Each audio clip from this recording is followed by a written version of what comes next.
Black Lives Matter. Facts don't matter.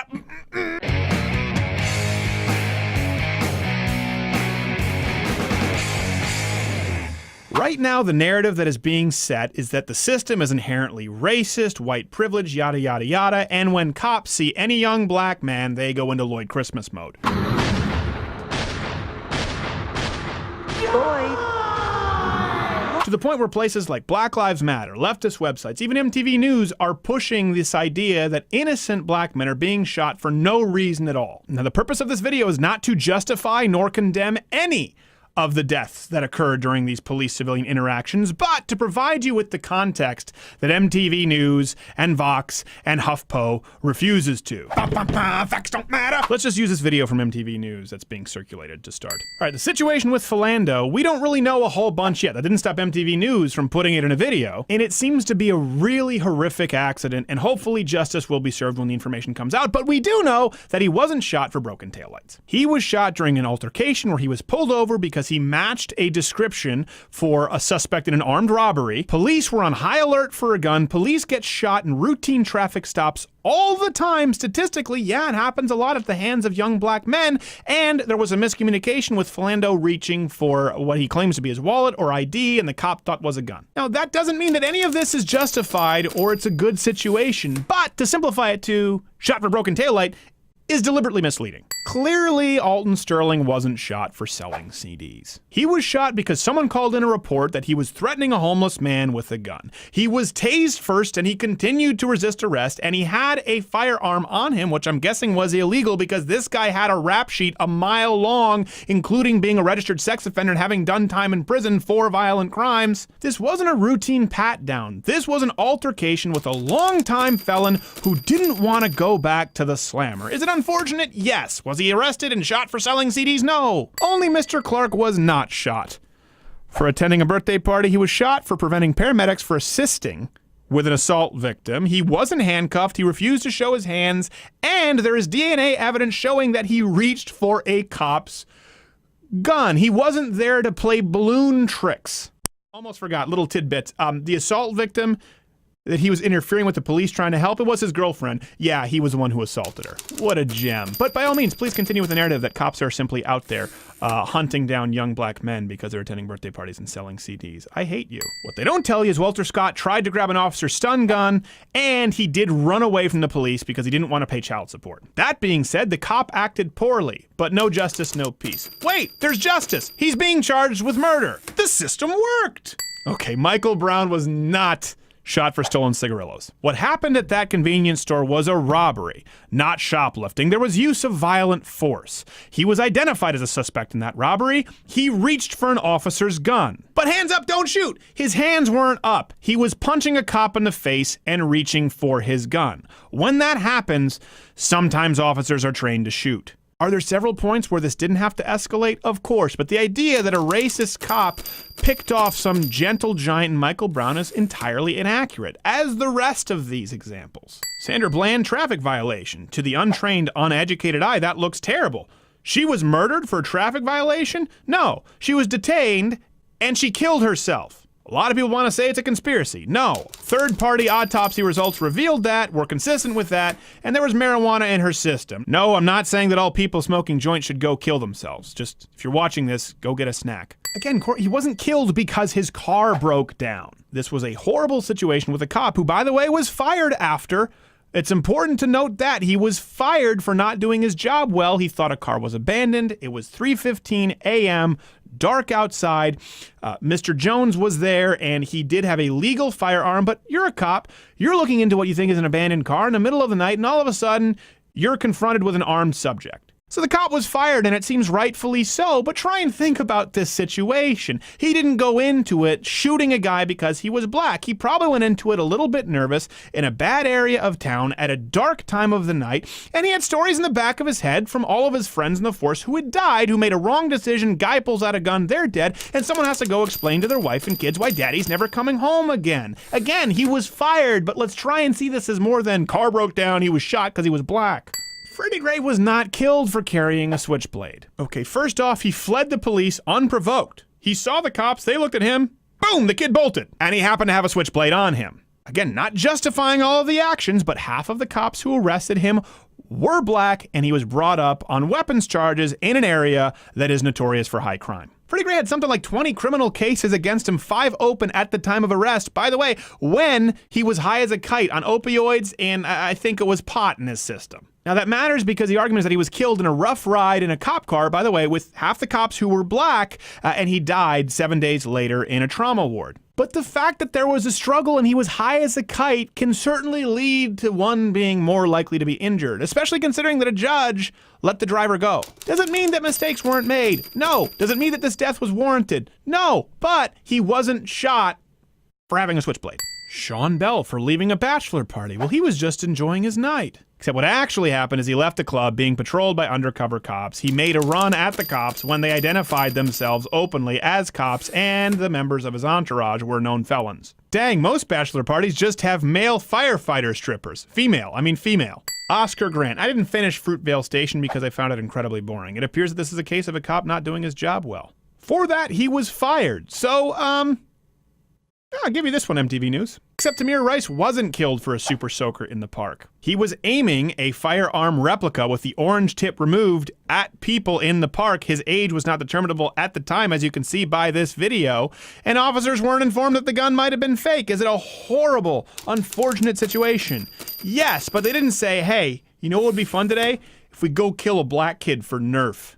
Ramarley Graham. Again, this is an even more complicated situation. The cops, a narc unit, followed him after they thought that they had spotted a gun in his waistband, and they had some reason to believe that he had just participated in a drug deal. Well, it turns out they may have had some reason because he ran from the cops when they identified themselves and he tried to flush a bag of weed down a toilet. He ended up being shot when he didn't have his hands up, and allegedly he reached for something in his waistband. Now, the cops didn't have a warrant to be in his apartment, so guess what? I have a problem with those cops and they should be fired. Again, was this guy shot solely because he was black, or is this an example of a situation that escalated and requires context for people to understand? No. He wasn't killed for walking around with a knife at all. He was a gang member, a currently active gang member. They found him after a report from a stabbing victim at large, still holding the knife. He continued to hold the knife and refused to put down the knife, even after being pepper sprayed and shot with a beanbag gun. And then he started walking toward the cops with the knife, as you can see in this video. So yes, they put 20 rounds in him. A lot of people don't know this. Knives are incredibly dangerous, much more dangerous than guns at distances less than 21 feet. We'll have the references up at louderwithcrowder.com. People get hurt all the time. Officers get maimed all the time by knives. So in this situation, the officers have a decision to make. Eliminate the threat, who is a currently active gang member who may or may not have stabbed someone else, who refuses to drop the knife and is coming toward you, or risk serious bodily harm by an active knife wielder in an attempt to be more politically correct. Instead, they opted to eliminate the threat so they could go home to their families. What choice would you make? See previous example. Katherine Johnson. Here's one that I agree with. Isn't that great that we can create a video that's actually truthful to encourage a dialogue of honest discussion? To the best of my knowledge, according to my research and Not Gay Jared's research, the cops were acting unbelievably outside of the law. They may have planted evidence. It seems like there was some shady stuff going on with falsified reports, but here's the beauty. The cops went to prison, as they should. Would it have been better that a 92-year-old didn't get killed in a botched drug raid? Of course, but the cops are in prison.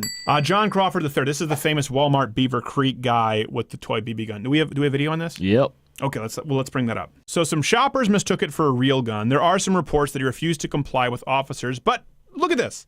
This is nowhere near the hunting section, and he's using the gun to select his Fruit Loops. This is wildly erratic behavior. I think this is an unfortunate situation. He really shouldn't have been shot, and the cops should probably be punished. But he wasn't just shot because he picked up a BB gun at the Walmart toys section. They said, there's a black guy, let's shoot him, we have an excuse. Kenneth Chamberlain, an example of cops being crappy. By the way, white people encounter crappy cops too. A medical device called the police to his home. It seems like he refused to open the door. He had a blood alcohol, at which point he was legally drunk. And it's just a crappy situation all around. Seems like bad cops. Can we find some common ground? Can we have a truthful discussion here? Eric Garner. Go back to my previous podcasts. I always maintained that the cops were unnecessarily rough with Eric Garner. But he was resisting arrests. He was big. They didn't kill him. The guy had a heart attack because he was so overweight. Still, The cop should be prosecuted. That cop that was raking his face into the sidewalk, I have a problem with him. That's an abuse of authority. Can we find some common ground, or do you still have to lie about everyone else? India Patey holding a fake gun. That's not what happened. It was 1:20 a.m. It was dark. Cops were investigating an unrelated case. They saw her getting into an argument with an unarmed person, and she threatened him with the gun. She then refused to comply with police officers and was shot as a result. Unfortunate, yes. An example of clear-cut racism? No, of course not. Well, nude and erratic is a very vague term, but the cop was black here, so yeah. Trayvon Martin for wearing a hoodie. Oh, thank you, Geraldo Rivera, for your misspeak, making this a meme for all time. No, he wasn't killed for wearing a hoodie. George Zimmerman, I've said it. He's a jackass, not a fan. He should have stood down. He didn't have to follow this kid. But when that situation escalates to the point where the kid is bashing your head into the concrete, here's the deal. Whenever you assault somebody that violently, you're forfeiting your right to live. People don't like to hear that, but here's the deal. If someone holds me at knife point or gun point or assaults me in the street or sucker punches me, you don't know what the intent is of that person. You don't know if they're simply trying to impress their friends or if it's some form of gang initiation or if they're a crazy person dead set on killing you. You don't know if they want your watch or they want your life. The second you escalate it to a point that is violent enough that could kill somebody, whether it's your intent or not, you forfeit your right to live. And that's what happened here. Tragic, yes, but this is not out of the ordinary. Again, the point of this video is not to justify all of the killings, nor is it to condemn all of the killings. I think if we're being honest, I've been fair and pretty reasonable. If you don't think so, let me know below. The point is that when it's Black Lives Matter, or MTV News, or HuffPo, or whatever the organization is that day, when they put out there this idea that cops in record numbers are simply killing black people because of a level of melanin in their skin for benign activities and no reason at all, what does that do? Well, it makes it okay to vilify cops. It makes it okay to dehumanize cops. And it makes it okay to treat them subhumanely. Because think about this for a second. If you genuinely believe, as many of the cop killers out there right now do, that officers are killing people for simple things like selling CDs, for going to a birthday party, well, of course you could justify it as your duty to kill police officers. And people have. My point is that if you are not honest, if you are simply using a false narrative to try and generate clicks, you then allow somebody to aim their latest outrage cannon at whoever subject you deem to be suitable. In this case, lately, unfortunately, it's been a lot of innocent police officers. Right before the Dallas shootings, if you watch this channel, I said, hey, if it gets to the point where it's more controversial to say wait for the facts than it is to demand the public lynching of officers, we have a problem. That video was released right before the Dallas shootings. I am telling you this right now. If we do not start having an honest conversation about what is going on, you are going to create an atmosphere that you can't take back and you will regret. That's the only purpose to this video.